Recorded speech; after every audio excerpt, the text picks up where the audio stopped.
everyone, it's Miss Harding. I was just sending this out to you guys to say hello and tell you that we're thinking of you guys and we miss you and we love you and we hope that you guys are all doing fine and we're glad that you're at home being safe and having some time with your families. I talked to Miss Gonzalez this week and we decided that we want to try to tape some read-alouds for you guys and then possibly eventually have a read aloud to finish Winn-Dixie with you guys, maybe over Zoom. So if you have the app Zoom, that's great. And if you don't, maybe tell your parents to see if they can download Zoom on their phones or tablets or whatever. And it's an app where we can have meetings and we could do a little read aloud together. And if you can't make it to the meeting, we could record it and post it later so that you can keep up with what's going on in our Winn-Dixie book. Today, I'm going to bring you guys this book, and this is called Talkin' Guitar, A Story of Young Doc Watson. And Doc Watson is what we named our new puppy. He's asleep down here on the floor. I'll see if I can turn this without messing it up too much. It's not the best angle. But after I'm done reading, I'll see if I can get him to move around a little bit. But we named him Doc Watson after Doc Watson. I went to a music festival a few years ago, and it was called Merle Fest. And at that music festival, a lot of musicians were getting on stage and talking about Doc and about what a great person he was and how he was very influential with his music and the way he picked his guitars and his banjos. And everyone just seemed to really love this man and honor him. So I wanted to learn more about him, so I bought this book. So I'm going to share it with you guys today. So this is called Talking Guitar. And this is a story of when he was a boy. Yonder, where blue mountains meet the sky, Arthur Watson was born into the world of music.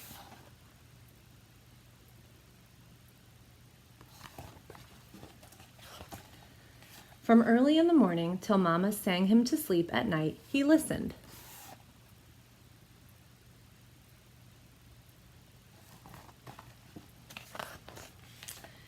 He heard chickens clucking, cows mooing, the river rushing, and the high, lonesome whistle of the train.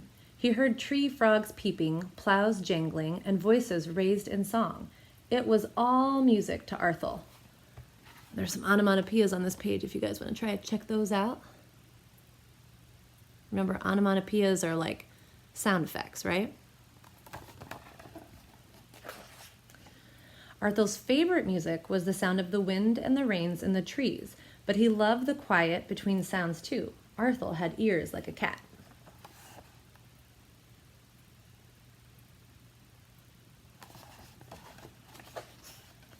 Maybe it was because he was blind.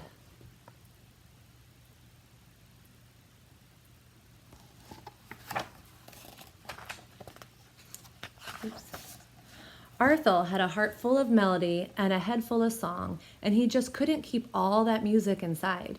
When he drummed on pots, Mama sent him to the porch. When he rang cowbells, she sent him to the barn. But the music kept pouring out of him. He strung a steel wire to the sliding barn door and strummed it with his fingers.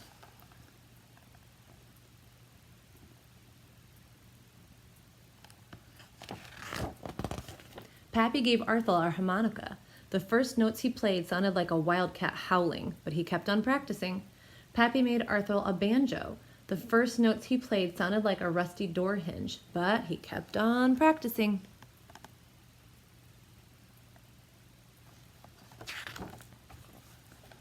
When he played a few notes on his cousin's guitar, Pappy said, "Son, if you can play a song by the time I get home from work, we'll go into town and buy you your own guitar."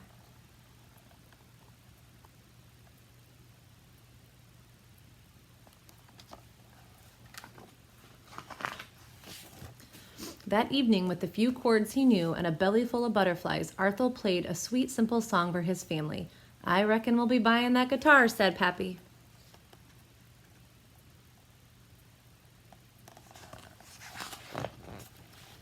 Arthur loved his guitar and he carried it with him wherever he went. He listened to records on the family's wind-up Victrola until their grooves plumb wore out. He listened to songs on the radio till Mama shooed him to bed, and he learned from everything he heard.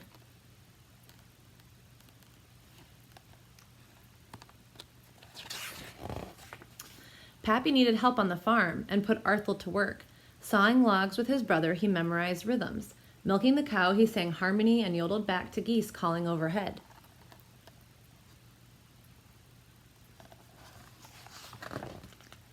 Before chores, between chores, and after chores, Arthur sang and practiced his guitar. All those chores and all that practice made him sharp as a whittling knife and tough as a hickory.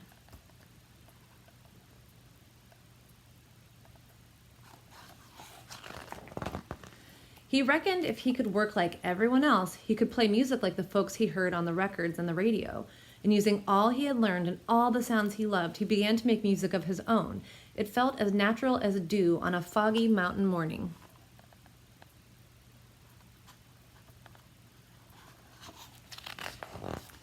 Now Arthur could play what he couldn't see. He made his guitar sound like a muskrat or a groundhog or a woolly boogie bee. Together, they could play songs and tell stories with shady grooves, horses clomping, and I'm going to start that sentence over again.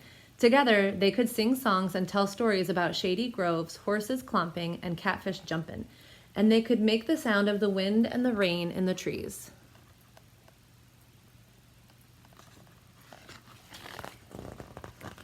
And then that was I hope you guys liked the book.